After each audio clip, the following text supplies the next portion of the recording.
you dutifully took notes on the charts that I gave to you in a previous video. And we did basic measurements in areas like volume, length, area, time, money. But there are other categories too. I gave you the basics. I'm going to be able to teach it to you from the basics. You can then take the basics and apply the understanding of how to work with that to things like engineering or physics, chemistry. So you may add other charts to your notes as you go through school.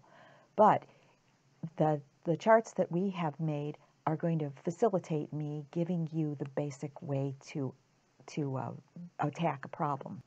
So here we go, with 22 cups equaling some number of quarts. That's our fraction line. Here's the first number. We're tracking just one measure, volume.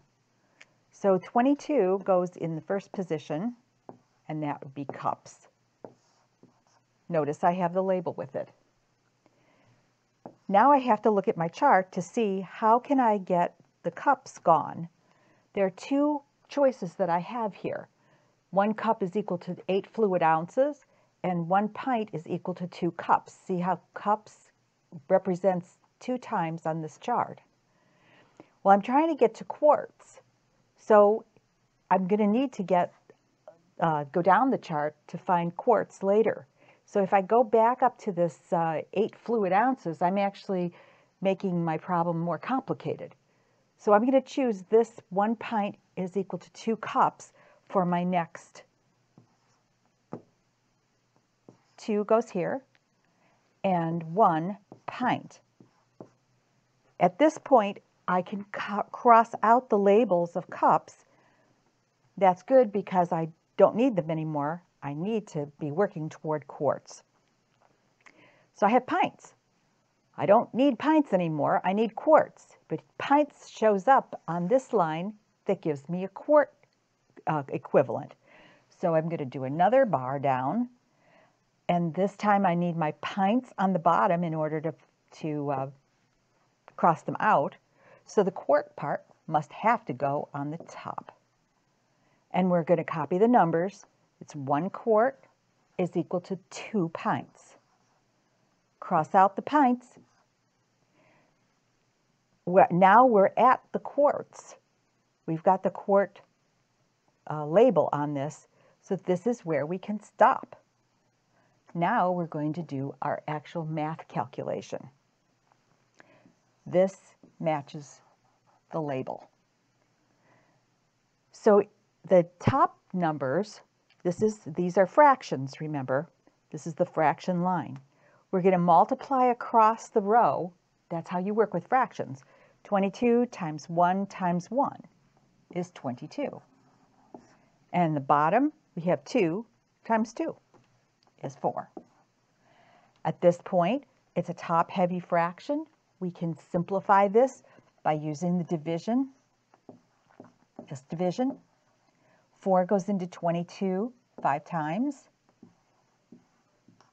with the remainder of 2, and that can be put into a fraction, which is reducible to 5 1/2. So this fraction reduces to 5 1/2, and that is what goes here in the quarts. Let's look at the math calculation one more time. In this case, since this is a fraction, I would be able to cancel out the numbers too if we could reduce on the diagonals. If you're fuzzy on the rules for fractions, I'll put a link for you for the fraction videos, and that'll refresh your memory. But we can also make our math simpler at the end if we cancel out certain numbers here. 2 in the bottom will divide into itself once, and 2 will divide into 22 11 times. Now if we multiply across 11 times 1 times 1, we would get 11. And 1 times 2 is 2. That makes the math a little bit easier. This wasn't a really hard problem to begin with, but the math is certainly easier to work with 11 than 22/4. Okay, so 11 is divisible by 2 5 times, and then there's 1/2 left over. So we still got our same answer.